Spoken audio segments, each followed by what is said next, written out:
मेरा नाम परिरानी प्रधान है। मेरा नाम भारती है। मेरा नाम ईशा दुर्गासी है। मेरा नाम रिया केशरवानी है। और मेरा नाम सहनाज परवीन है। मेरा नाम संध्या नायक है। मेरा नाम ओमनी वर्मा है। मेरा नाम रानू सिद्धि में साहू है। मेरा नाम यश खोबरागढ़े है। मेरा नाम जिज्ञासु है। मेरा नाम कोमल कुमार पटेल है। मेरा नाम दिव्यांश साहू है। मैं श्री कुरामी। मेरा मैं अपर्णा विश्वास हूँ। मेरा नाम अंशुल शर्मा।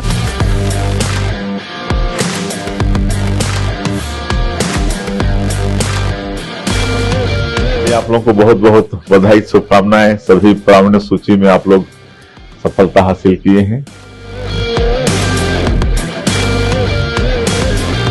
तो सब एक कोई सपना लेके आगे पढ़ रहे होंगे ना। सबकी अलग अलग इच्छा होगी। कोई डॉक्टर बनना चाहते होंगे, कोई इंजीनियर बनना चाहते होंगे, कोई आईएएस, कोई आईपीएस। इस तरह से होगा ना सबके मन में। कौन कौन आगे लक्ष्य तय करके पढ़ाई कर रहे हैं।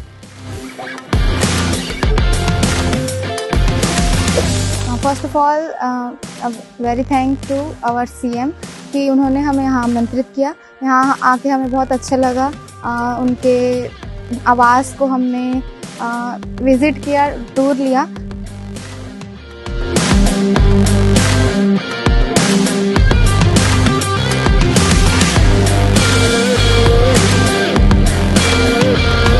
हम विद्यार्थी, चाहे वो मतलब पूरे कक्षा पहली से 12वीं की हो या फिर कोई भी हो, मतलब तो फिर हमारा सरकार की तरफ से हमारे प्रति उनका नजरिया क्या होता है और उम्मीदें क्या होती है, ताकि हम और बेहतर कर सके। सब प्लीज मार्गदर्शन दीजिए। उठो जागो और तब तक न रुको जब तक अपना लक्ष्य न हासिल कर लो, है ना। इस सबको हमेशा मन में रखना चाहिए।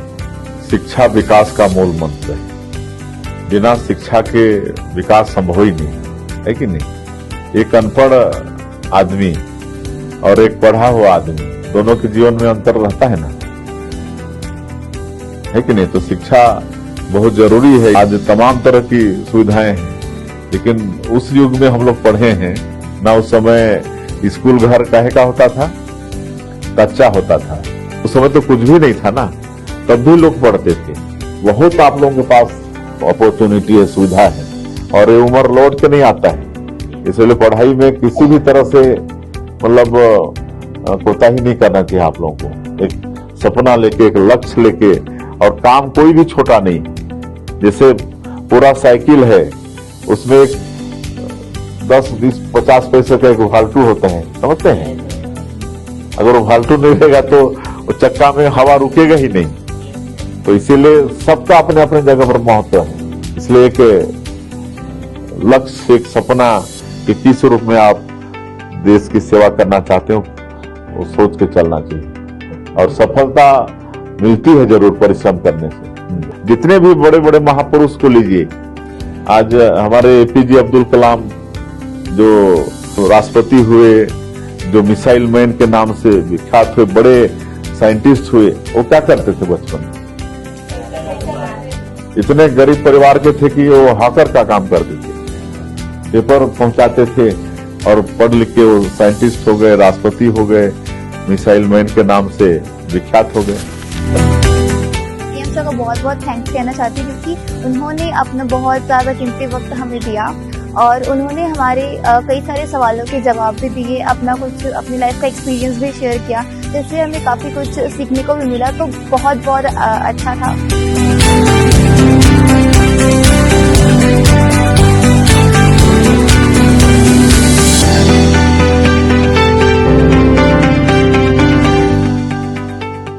स्टूडेंट्स को अक्सर की पेपर टाइम स्ट्रेस होता है और एंजाइटी फील होती है। लोग डर जाते हैं पेपर को देख के। स्ट्रेस फ्री रहना चाहिए। हाँ, परिश्रम करना चाहिए, तो निश्चित रूप से एग्जाम में भी आपको सफलता मिलेगी ही मिलेगी, और कभी उसमें घबराना नहीं चाहिए।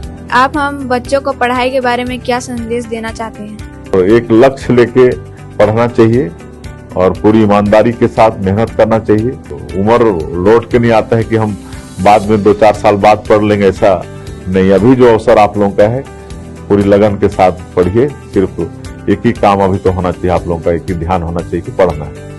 अब मैं आगे आपकी तरह मतलब राजनीति में आकर जनता की सेवा करना चाहता हूँ, तो इसके लिए मुझे क्या क्या करना होगा? बेटा अभी तो पढ़ाई करो पहले, है ना। सब डॉक्टर इंजीनियर बन जाएंगे तो इधर भी तो कोई चाहिए। तो इसलिए अच्छा है, लेकिन अभी आपकी उम्र पढ़ाई का है, तो जितना ज्यादा पढ़ सकते हो पढ़ो। अभी हमने बोर्ड परीक्षा दिया, उसके लिए ये परीक्षा देने में और पढ़ाई करने में हमें बहुत थकावट हुई। और आप तो मुख्यमंत्री हैं, आप कैसे इतनी ऊर्जा लाते हैं? आप तो दिन भर भी काम करते हैं। जनता से ही हम लोग को ऊर्जा मिलती है। जैसे मोदी जी हैं, वो 24 घंटा में देश के लिए 18 घंटा काम करते हैं, खाली 6 घंटा उनका है।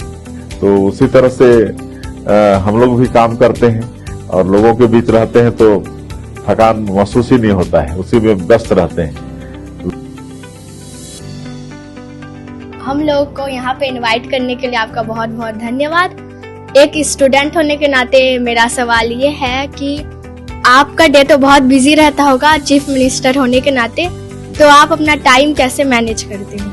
जैसे एक घर का मुखिया होता है ना, बाप होता है, तो पूरे घर की उसको चिंता रहती है कि नहीं? हर बेटा बेटी उनके और भी परिवार में है, फिर साथ में खेती बाड़ी बिजनेस जो भी है सब चीज का चिंता करना पड़ता है। उसी तरह से मुख्यमंत्री का भी दायित्व है, प्रदेश का मुखिया का दायित्व होता है, तो प्रदेश में सब चीज ठीक ठाक चले ये चिंता करनी पड़ती है। तो हम लोग भी रूटीन बना के चलते हैं। मुख्यमंत्री बनने के लिए कितनी मेहनत करनी पड़ी और आपके सामने क्या क्या कठिनाइयाँ आई और आपने उन्हें कैसे पार किया? पिताजी का देहावसान हो गया और हम लोग 4 भाई में सबसे बड़े हम थे। इस तरह से तो स्वाभाविक रूप से जिम्मेदारी हमारी आ गई। हम बचपन का मस्ती होता है ना, वो सब हम नहीं कर पाए कि हम सरपंच तक बनेंगे ऐसा नहीं सोचे थे।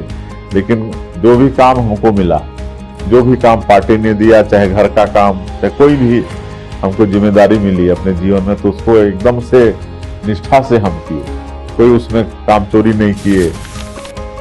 बताए हमको कि कैसे उन्हें कि कैसे हम लोग वो सीएम बने, कैसे उनका कार्यकाल रहा, कैसे वो पूरा योजना को चालू करके पूरा स्टेट को संभालते हैं, कैसे उन्होंने शिक्षा प्राप्त की, ये सब बताए हैं। तो हम लोग को एक प्रेरणा मिला जिससे हम लोग और अच्छे से पढ़ सकें।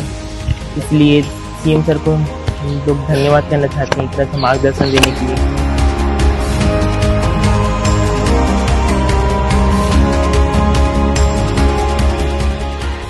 आप यदि मुख्यमंत्री नहीं होते तो देश की सेवा किस प्रकार करते? देखिए बेटा, कोई काम छोटा नहीं होता और सब काम देश के लिए जरूरी होता है। तो हम अगर आज पॉलिटिक्स में नहीं आते तो हम अच्छा खेतिहर होते और लोगों को भी अच्छा खेती करने सिखाते। मतलब हमको बहुत रुचि है खेती करने का, और जब हम विधायक नहीं बने थे तब हम हल भी चलाते थे। सुशासन तिहार जो हमारे छत्तीसगढ़ में आयोजित किया गया है, उसके बारे में जानकारी अर्जित करना चाहती हूँ। जनता हम लोग को अपना बहुमत